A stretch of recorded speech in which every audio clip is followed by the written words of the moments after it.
Hello.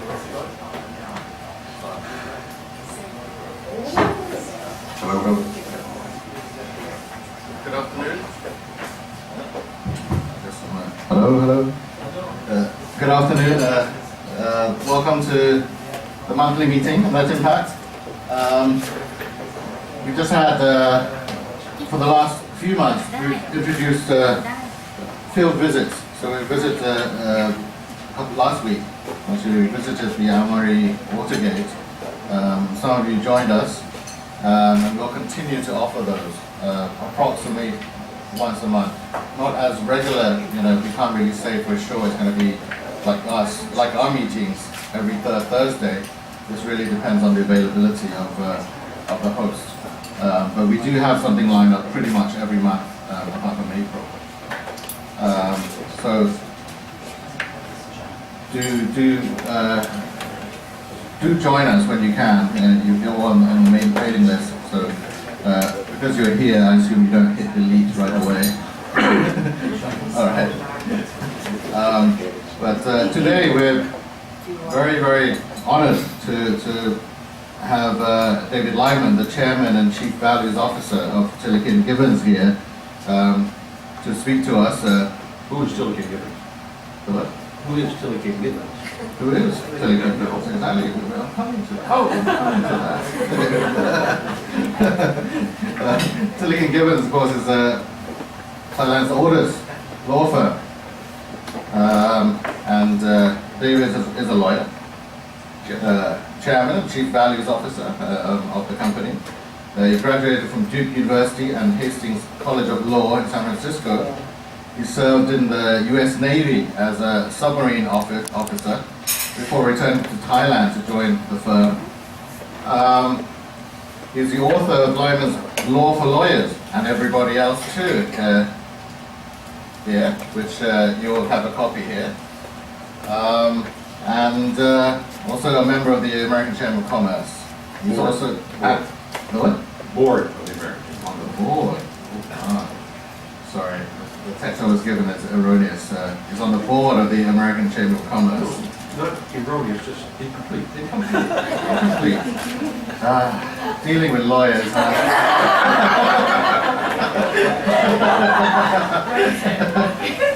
David is also active in animal welfare. So he's going to share his experience and thoughts on the social values, the law, and business sustainability. So without further ado, a warm welcome to David Lyman, please.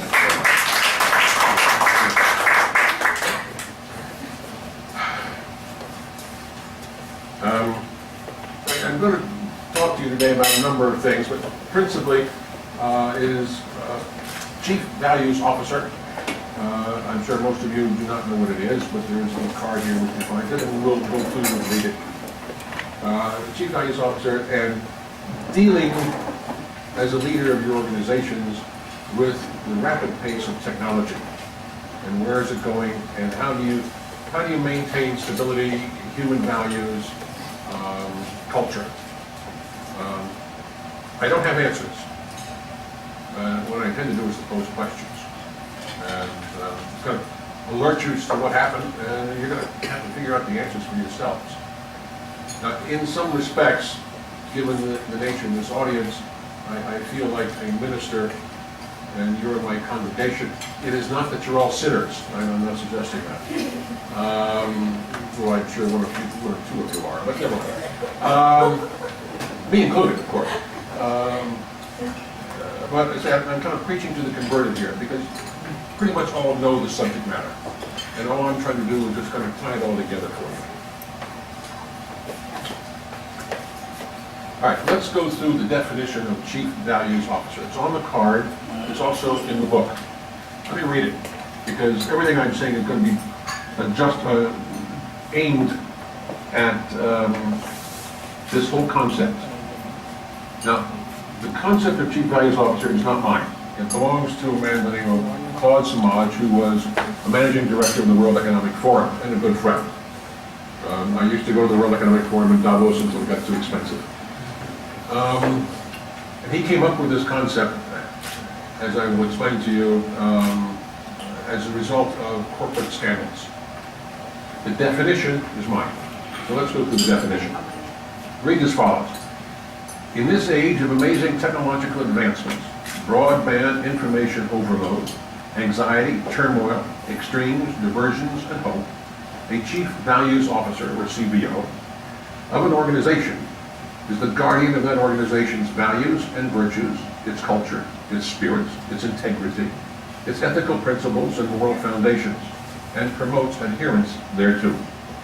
A CVO keeps the engine of an organization's life running smoothly with a minimal disruption to the environment and a maximum of character building and social responsibility.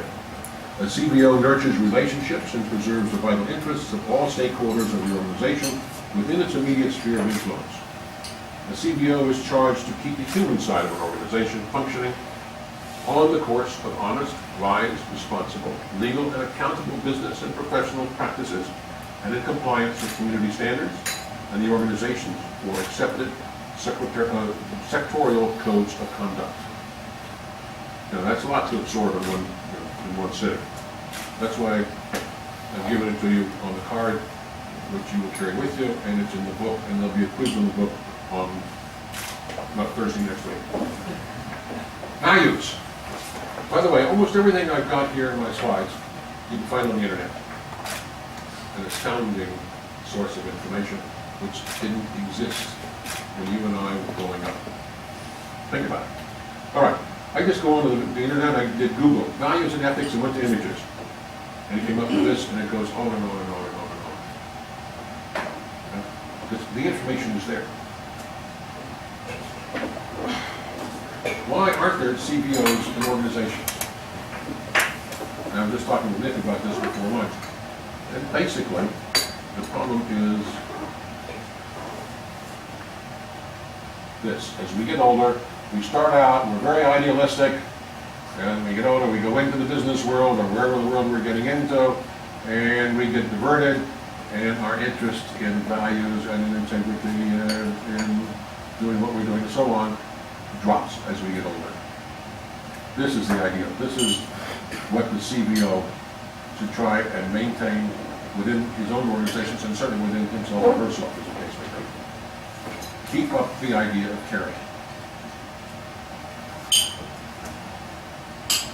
As I mentioned, corporate scandals, Enron and a whole bunch of others.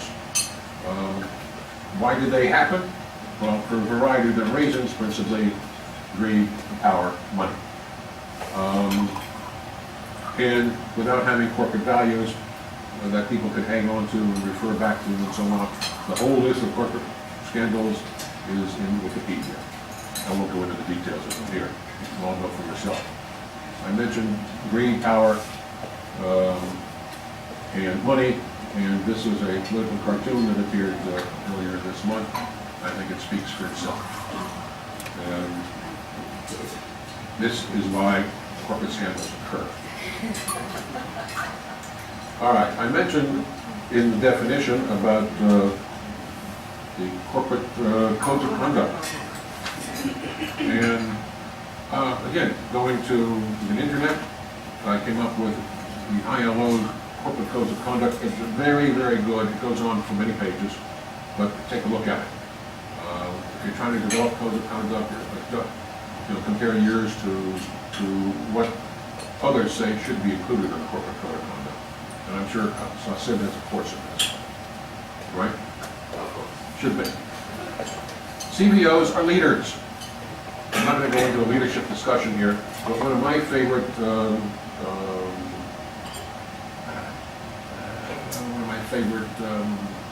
teachers of leadership was Lee Iacocca, who used to run Chrysler Corporation. And he came up with what he called the 9 C's. Of a leader. A leader has to be curious, creative, has to be able to communicate, obviously has to have character, courage, conviction, charisma. A leader without charisma, forget it. He's not going to succeed. He must be competent, and obviously must have a lot of common sense. Mark Twain used to say, what did he used to say? Common sense ain't so common, which is unfortunate. I also learned when I was in the Navy that leaders are made, they're not born. People can be born with characteristics that make leadership, make the leaders easier. Leadership can be taught, and I believe is being taught, as I said. Corporate social responsibility, you have whole courses on the subject. A good place to go for it, again, going back to the internet, and in the simplest form, CSR, corporate social responsibility, is about how companies manage the business processes to produce an overall positive impact on society. Again, it's all embedded in the definition of the CBO. I won't go into a great deal about corporate social responsibilities, but I think this graph pretty much explains it in visual form. Shareholders, customers, unions, employees, the community in which you live, the environment in which you function, the impact on society, which is all based on here quality of management, right there, and that's what the CBO says. Corporate social responsibility. ISO 26000 is perhaps as good a source of information as to what corporate social responsibility is. Now, ISOs are normally standards. For corporate social responsibility, it's guidelines. There's nothing that's being measured. It provides guidance rather than requirements, so you cannot be certified ISO compliant with 26000. It helps clarify what social responsibility is, helps businesses and organizations translate principles into effective action, and shares best practices relating to social responsibility globally. It is aimed at all types of organizations, regardless of their activity, size, or location. And this is pretty much in one picture, everything that's included in social responsibility, and there's more. Go to the website, take a look and see what the ISO 26000 says. Are we compliant? There's also another one from the United Nations Human Rights Division, self-explanatory. I happen to be a member of this organization called Society of Corporate Compliance and Ethics, and they put out a monthly publication. They have seminars and courses and meetings and so on, and all focused on corporate compliance and ethics and social responsibility. Corruption falls within the ambient of the responsibilities of the CBO, or I should say anti-corruption. What is corruption? Again, I'm talking to the converted here, but in its simplest terms, it's an abuse of entrusted power for private gain. It hurts everybody who depends on the integrity of people in a position of authority. And you can take it from there. And corruption's getting worse every day. Every day. All you gotta do is pick up the newspaper, take a look. There's not one, there's at least 2 stories on corruption of one kind or another. How am I doing on time? Right? Okay. Because I've been told by Prey that she's going to unplug me. I said I can talk as long as I like, but everybody's going to leave. All right. Again, self-explanatory, came from the Bangkok Post last month. What corruption is in this country is happening. There have been several articles, and it used to be 5 to 10% of a project was corruption money. Today, it's 30% and growing. And this has been talked about publicly, and there are studies on it and so on. Something like $64 billion have gone on corruption money out of China in the last 10 years. All right, now let's focus on more of a global perspective of the CBO. Since 1960, more than half of the world's 195 countries have been born. Just think about it. Or reborn, as the case may be. These are the birth dates by year and by date of all these various governments. I think there are 130 countries, 103 countries here. The world is changing very, very fast. On a social level, on an economic level, war level, and so on. This was an interesting graph I picked out of National Geographic in March of last year. Down here we have 3 axes: population, technology, affluence, and then they define it up here. The impact on humanity, population times affluence times technology. In 1900, this is where we were. And in terms of technology, they did it by number of patent applications. That is one form of measure. Okay, 141,000. And this was when somebody from the patent office said, there's nothing left to be invented. Little did he know. All right, 1950. 1950. I graduated from, no. I went to high school in Switzerland in 1950. And that was the end of the Second World War. Look what happened from then until the year 2000. Affluence, world GDP, population 7 billion.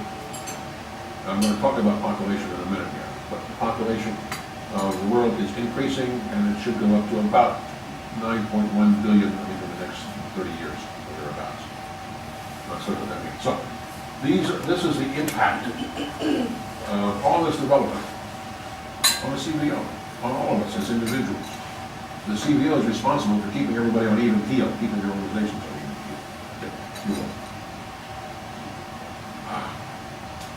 1903. These were the different types of vegetables that were available on the commercial market.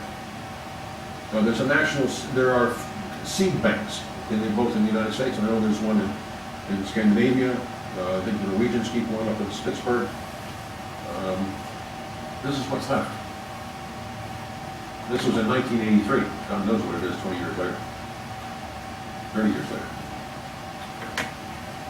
What's happening to the world? I mentioned population. The year 2012. Let's take a look at Thailand. Over here, probably 10 to 19% of the population of Thailand is over 60 years old, 60 years of age. I mentioned that the population of the world is increasing. The birth rate, principal birth rates, are decreasing. In Thailand, it's less than 1% now.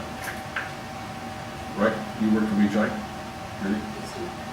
Less than 1%. That means they're not producing enough people to replace those who are supposedly dying off. What's happening is people are living longer. I am 76 years old. Going on 77, I hope to last for another 10 years at least. But I'm not unusual in that sense. Used to be, back in the 1950s, yeah. Somebody who's 77 years old using a walker and a cane and barely talk. Not anymore.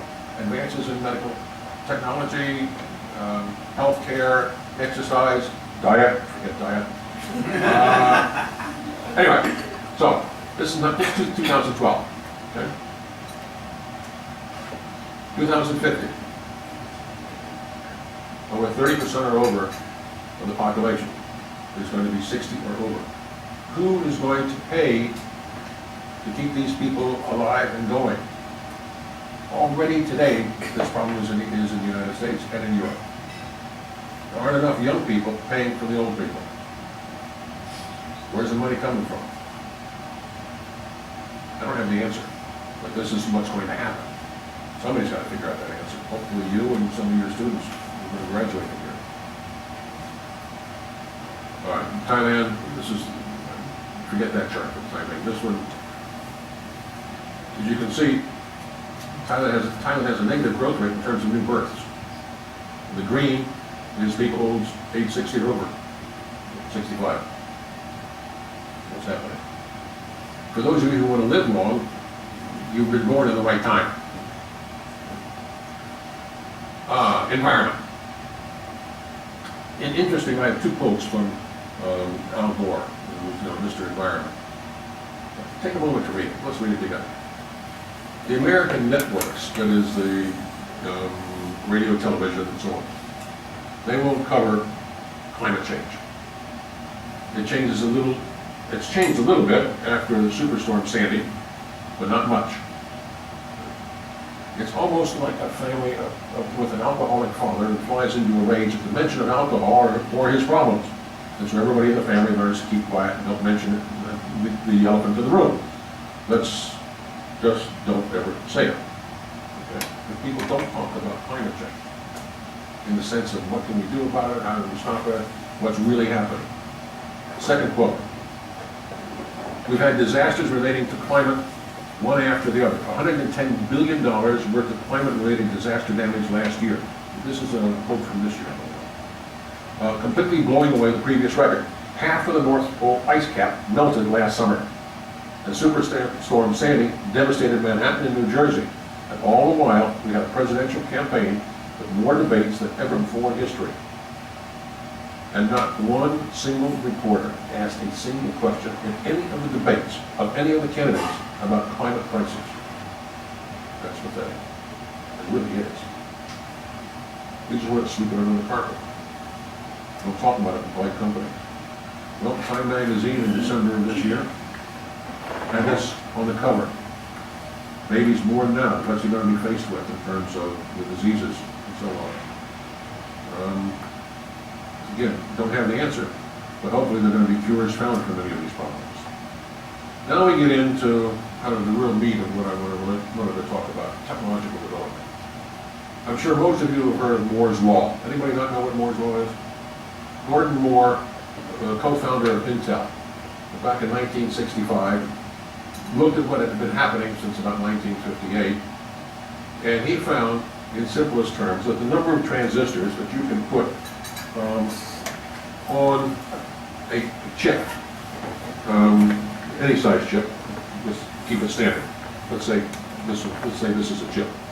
This is about 100 times too big for a chip, but never mind. The number of transistors you can put on this chip doubles every 2 years. And that's what's been happening. He thought it would last 10 years, and it's been going on close to 40. All right. Let's take a look at this graph. Back in 1971, well, let's take, okay, now, my wife, I'm on number 3. I finally learned how to be a good husband. About in here, I went over this with her the other night, and there were, say, roughly 26,000 at that time, 26,000 transistors that you can put on a chip of a given size. Let's look at 2011. We're up here. We're in the billions at this point on the same size chip. How many transistors can you put on one chip of a given size? And it isn't going to be too far in the future when we're going to have 2.6 billion, maybe 2013, 2015. They're getting down to atom size. All right. This is my camera. And I pulled out this little adapter. You see it up there. And this is a memory chip. Or memory, well, it's more than a chip. Card. It's called a memory card. 32 gigabytes of memory in this card. 32 gigabytes. That's about 6,000 photographs of my camera. And this isn't the biggest that come. Today you can get one about 64 gigabytes. Same size. Goes into the adapter, it goes into the camera. All of you remember this. We used it in my operation up until 2006. And remember, this holds 32 gigabytes. That held 1.4 megabytes. So 22,955 of those equal one of these. This is where technology is going. Trust me, it gets even scarier. The Cray computer, I don't know how many of you knew of the Cray computer.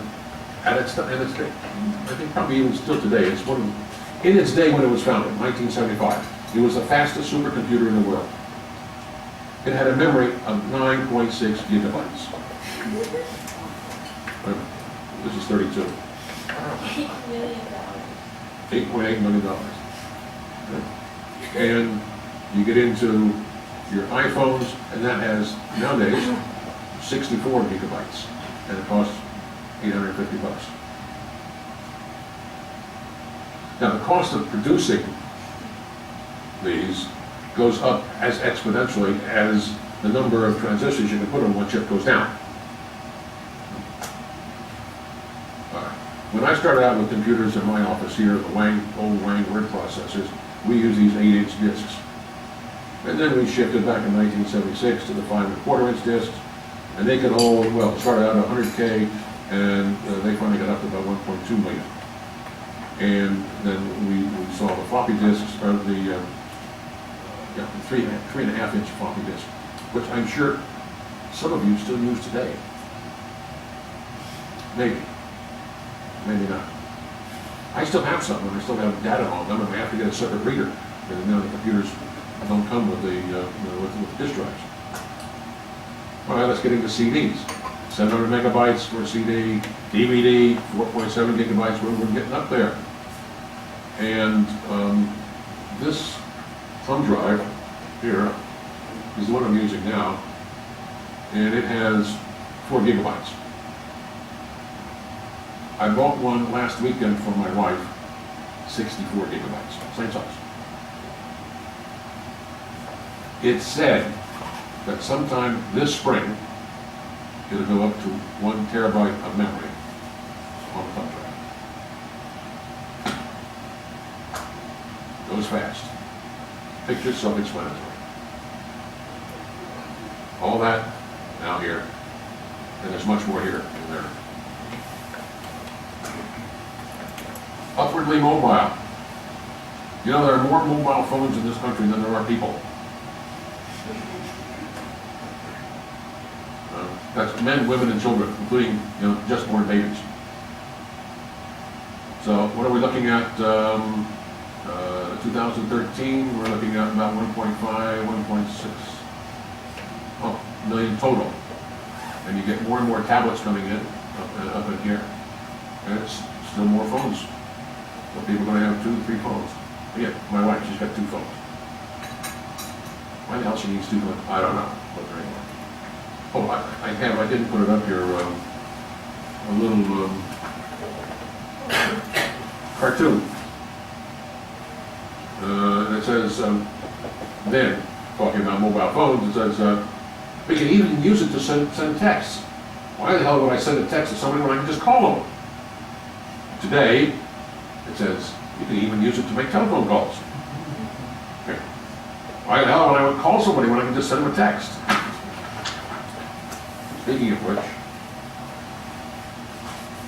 this is a painting done by a 15-year-old girl in a contest late last year. My niece was also in the contest. This one won first prize. She won 4th, something like that, on a national level. It is scary. A 15-year-old child looks at this, and here, nobody's talking to each other.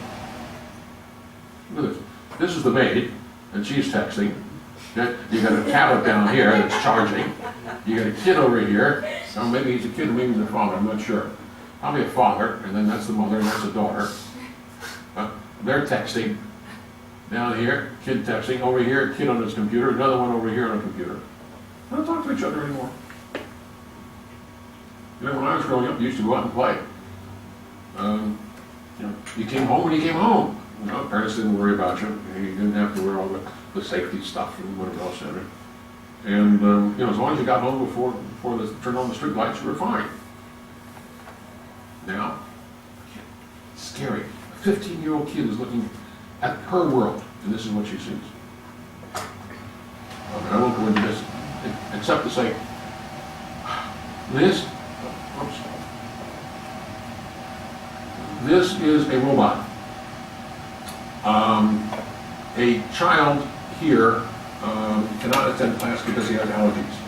And so the robot goes to the class. And it's 2 ways, and the robot will move around. Interesting here. What's most remarkable is how unremarkable the gee-whiz technology is viewed by his classmates. And a class of 7-year-olds raised on video games, avatars, and remote-controlled toys. They don't see a robot. They just see dead. That's the world CBOs have to look at, live with. How do we cope with it?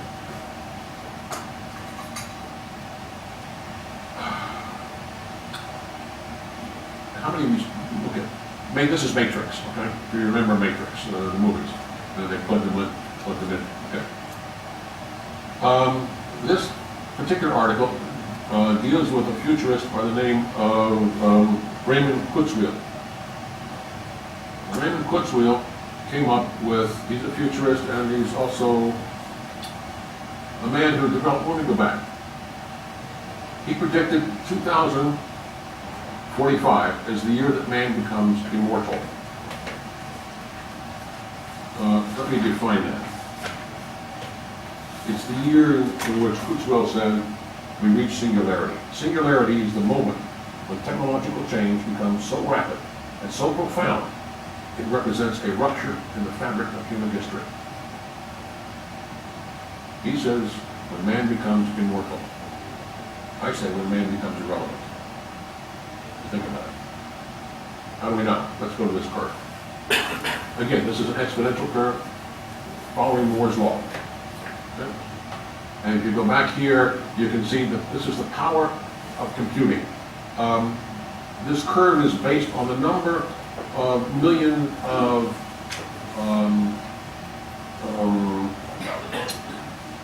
what's the word I'm looking for? Instructions per second.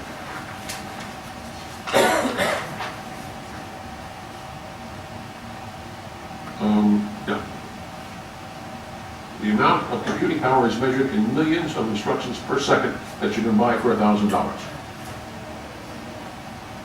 This is what it was way back when, 1900.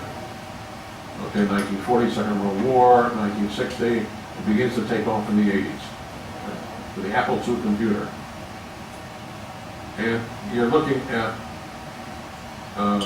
what, less than 100,000 million instructions per second until you get up into here. And about 2023 or 2020, you're going to have a computer that has the capacity of a human brain. Now, computers can act much faster than the human brain. But remember, a computer is one transistor away from failure. The human brain can take much more damage than that and still survive. And it can do multiple things all at one time. But by about this time,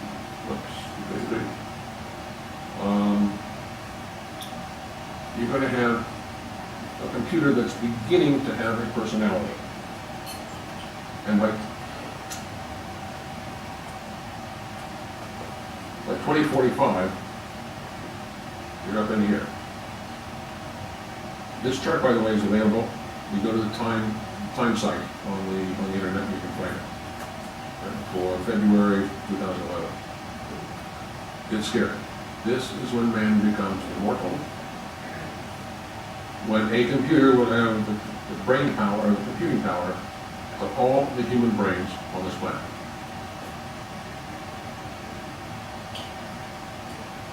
Terminator. Man becomes irrelevant. Okay. Where do you find information? I'm just about to close now.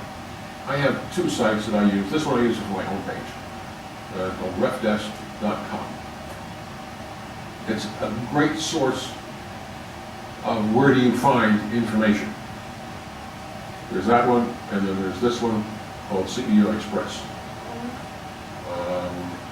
Also, very similar, where do you go to get information, aside from just typing into Google.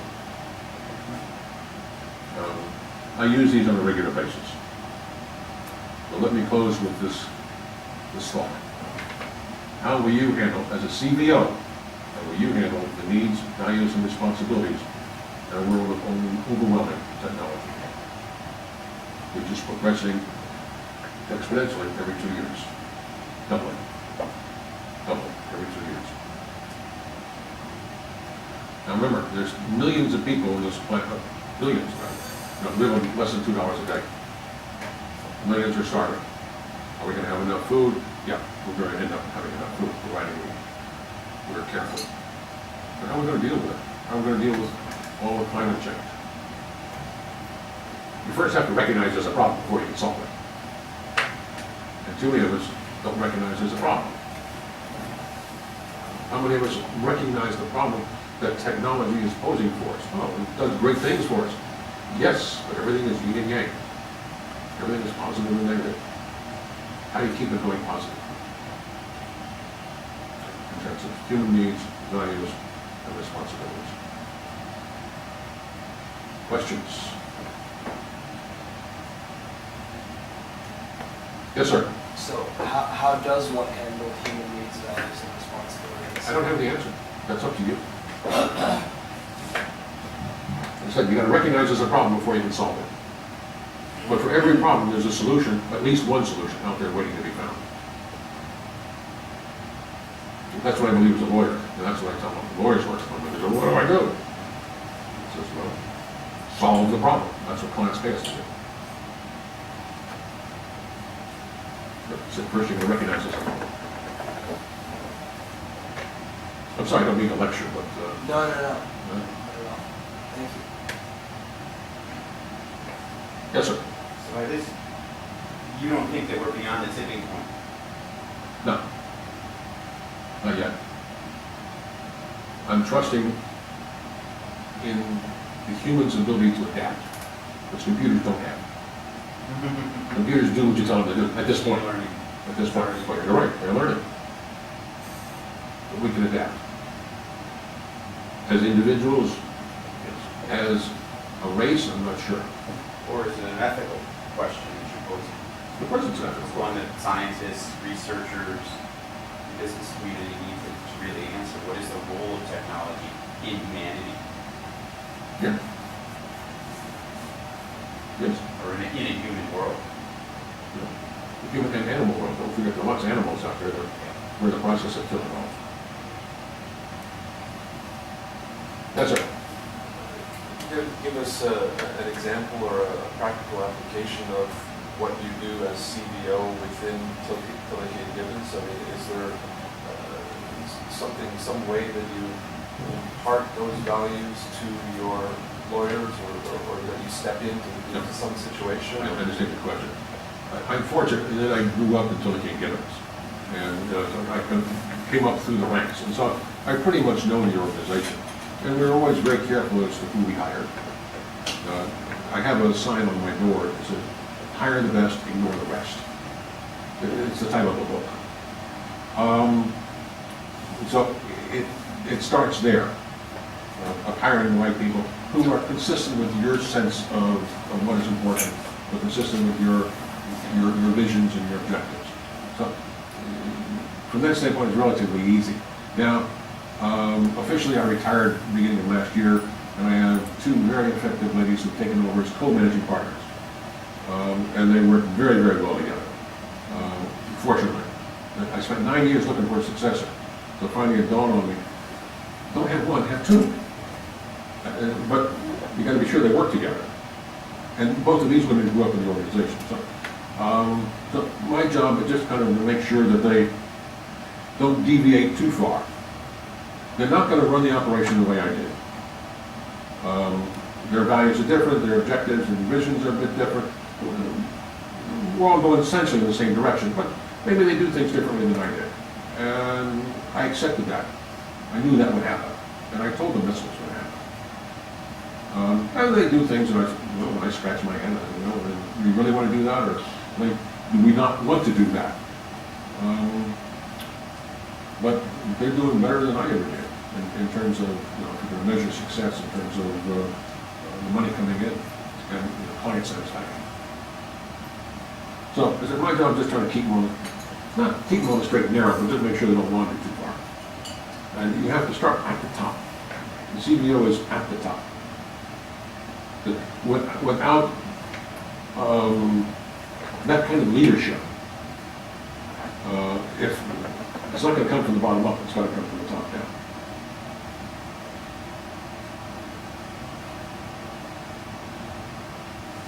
Yes, ma'am. Do you help your clients ask these questions as well? Not yet. You're the one that got me started on it. When you came up with the title of this presentation, I didn't make a study what I was going to talk about. And you came up with the idea of into the 21st century. Kind of the penny began to drop.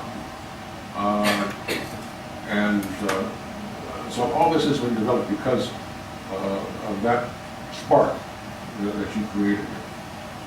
I have been trying to sell the concept of CVO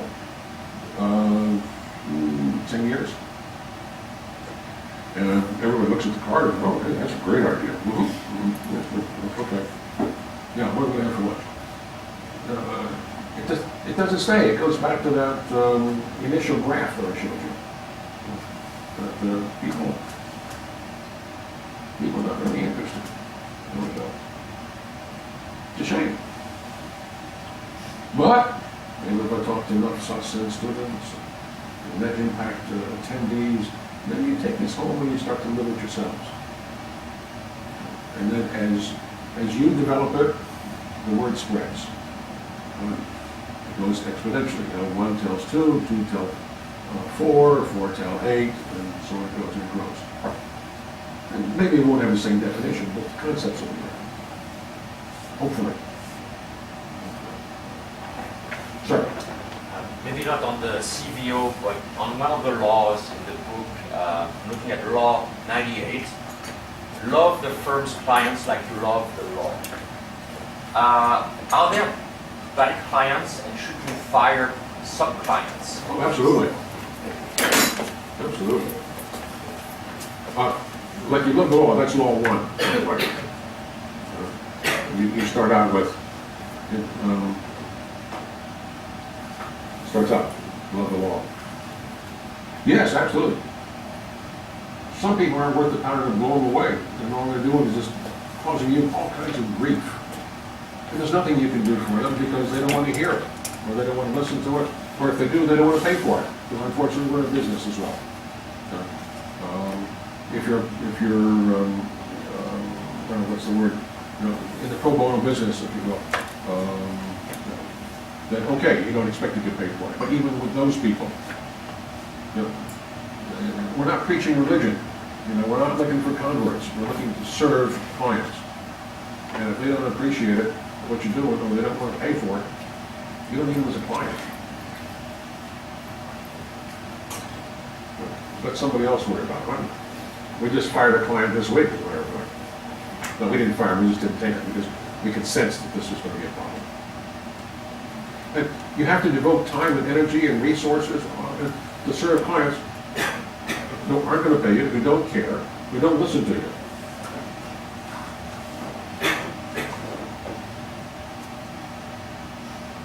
No, we don't do narcotics cases anymore, narcotics defense cases anymore. We used to because we didn't have that much other business.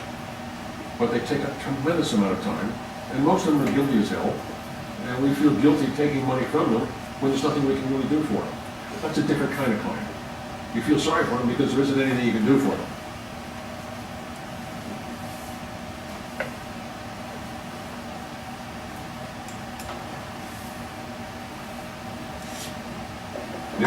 No more questions, so thank you so much, David, and I hope the audience can spread the word on the CVO concept. Certainly in business school in SOSN here, we are pushing the ideas of values a lot more in recent years, and actually have formalized it in our courses now as of the past year. So perhaps we're getting there. We've done it for 10 years, and It's a slow process. yeah, it's a slow process. We're getting there. I hope. So thank you very much, David. We have a little certificate of appreciation here. Oh, thank you very much.